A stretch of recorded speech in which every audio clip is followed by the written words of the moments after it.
दोस्तों, हमारे इस नए एक्सप्लेनर में आपका स्वागत है।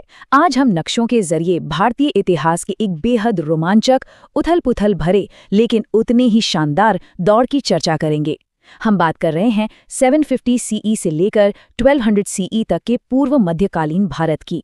ये वो समय था जब उत्तर भारत में पावर डायनामिक्स लगातार शिफ्ट हो रहे थे, नए राज्य उभर रहे थे और मंदिर वास्तुकला अपने बिल्कुल पीक पर थी। ये इतिहास सिर्फ राजाओं का नहीं है, बल्कि नक्शों पर खींची गई उन लकीरों का है जो लगातार बदलती रहीं। लेकिन इस दौर को समझने से पहले एक बड़ा सवाल दिमाग में जरूर आता है।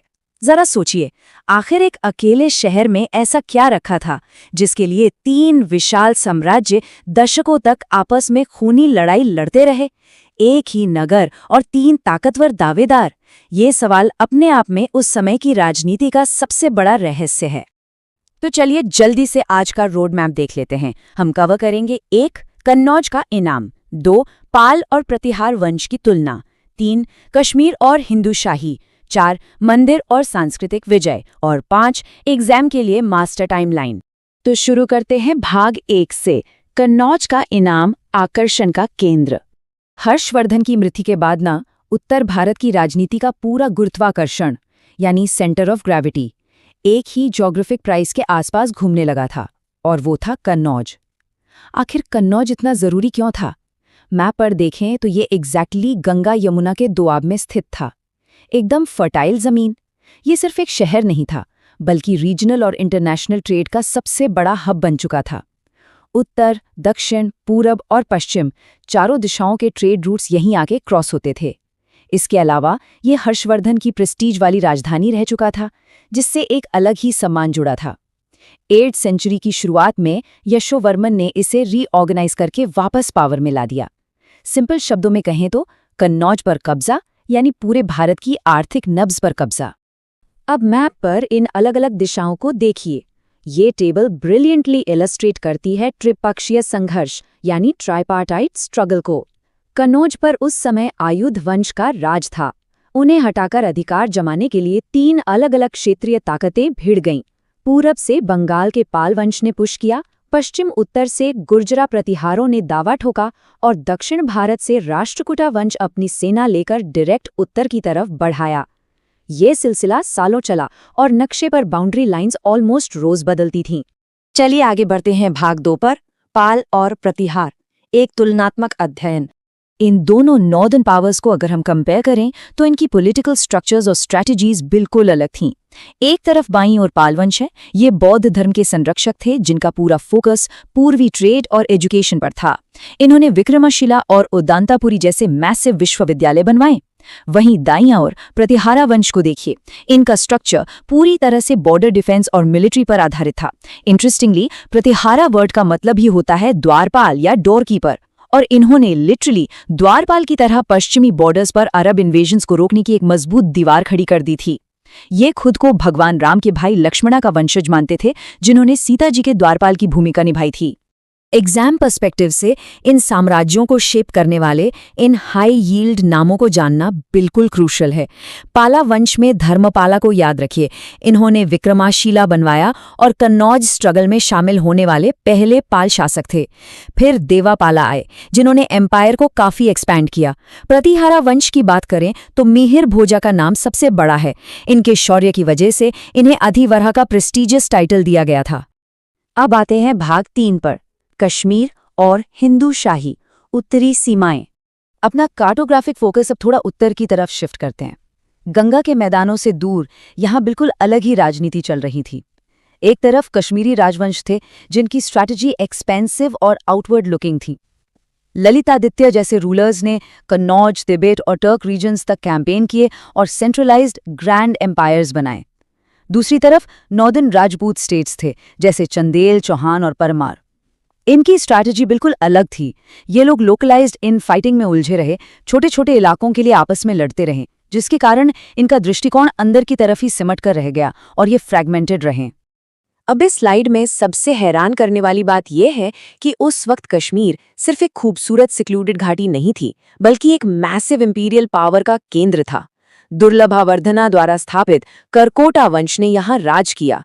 इनके ग्रेटेस्ट रूलर ललितादित्य मुक्तापीड़ा ने तो प्रैक्टिकली अशोका के लेवल का साम्राज्य खड़ा कर दिया था, यहाँ तक कि उन्होंने यशोवर्मन को भी हराया। इसके बाद उत्पाला वंश में रानी दिद्दा आईं और लोहारा वंश में रानी सूर्यमती। कश्मीर के पॉलिटिकल हिस्ट्री में इन क्वींस का डोमिनेंस अपने आप में एक बहुत फैसिनेटिंग टॉपिक है। नॉर्थवेस्ट फ्रंटियर पर एक और महत्वपूर्ण फोर्स थी, हिंदू शाही वंश। इनका क्रोनोलॉजिकल शिफ्ट काफी इंटरेस्टिंग है।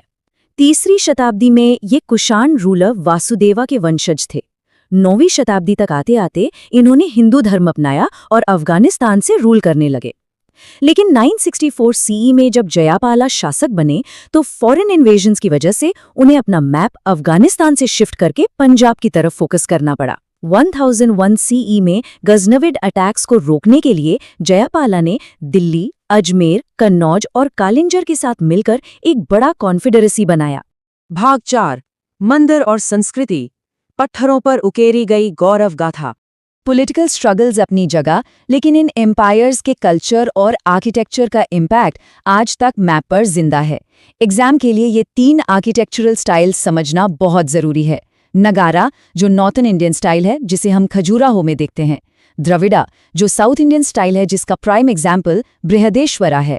और वैसारा, जो लिटरली इन दोनों नॉर्थ और साउथ स्टाइल्स का एक बेहतरीन हाइब्रिड मिक्सचर है। इन सभी राजवंशों ने अपनी पॉलिटिकल एम्बिशंस को स्टोन मॉन्यूमेंट्स में बदल दिया। ललितादित्य मुक्तापीड़ा ने कश्मीर में ग्रैंड मार्तंड सन टेम्पल बनवाया। राष्ट्रकूटाज ने तो कमाल ही कर दिया। उन्होंने एलोरा में कैलाश टेम्पल को बस एक ही सिंगल मैसिव रॉक से कार्व आउट किया। साउथ में चोला डायनेस्टी के राजराजा प्रथम ने तंजौर में बृहदीश्वरा टेम्पल बनवाया और चंदेल राजपूतों ने नगारा स्टाइल में वर्ल्ड फेमस खजुराहो टेम्पल्स खड़े किए। ये सिर्फ मंदिर नहीं थे, ये उनकी ताकत के सिंबल्स थे। और आपको पता है, जिस वक्त नॉर्थ इंडिया में कन्नौज के लिए मारकाट मची थी, ठीक उसी वक्त साउथ इंडिया में चोला डायनेस्टी एक एडमिनिस्ट्रेटिव मार्वल क्रिएट कर रही थी। इनकी सिर्फ नेवी ही शक्तिशाली नहीं थी, बल्कि इनकी लोकल सेल्फ गवर्नमेंट, जिसमें ऊर, सभा और नगरम जैसे सिस्टम थे, वो उस जमाने के हिसाब से इनक्रेडिबली ऑर्गेनाइज्ड एंड एडवांस थे। चलिए अब आते हैं भाग 5 पर, हमारा मास्टर टाइमलाइन और हाई यील्ड फैक्ट्स का क्विक रिव्यू। अब इस सारे डेटा को एक प्रॉपर क्रोनोलॉजिकल ऑर्डर में मैप करते हैं। 725 सीई यशोवर्मन कन्नौज की सत्ता संभालते हैं।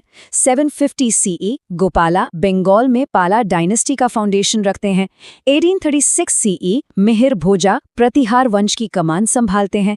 964 सीई जयापाला हिंदू शाही के रूलर बनते हैं और ठीक 1001 सीई में महमूद ऑफ गजनी हिंदू शाही टेरिटरी पर इन्वेड करता है, जो हिस्ट्री में एक टर्निंग पॉइंट साबित होता है। इस टेबल को बिल्कुल अपने दिमाग में छाप लीजिए, क्योंकि कम्पेटिटिव एग्जाम्स के लिए ये बिल्कुल हाई यील्ड वन लाइनर्स हैं।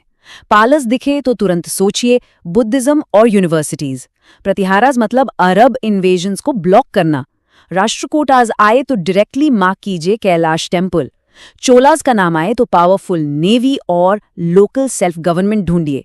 और चंदेलाज मतलब खजुराहो की फैंटास्टिक आर्किटेक्चर। तो दोस्तों, इस एक्सप्लेनर के एंड में मैं आपको एक बड़ा ही थॉट प्रोवोकिंग सवाल देकर जाना चाहती हूँ। सोचिए जरा, अगर उस वक्त नॉर्थ इंडिया के राज्यों ने आपस में फ्रैगमेंटेड रहने के बजाय हिंदू शाही कन्फेडरेसी जैसी एकता दिखाई होती और यूनाइटेड रहते, तो क्या आज भारत का मैप और पॉलिटिकल लैंडस्केप बिल्कुल अलग नहीं होता?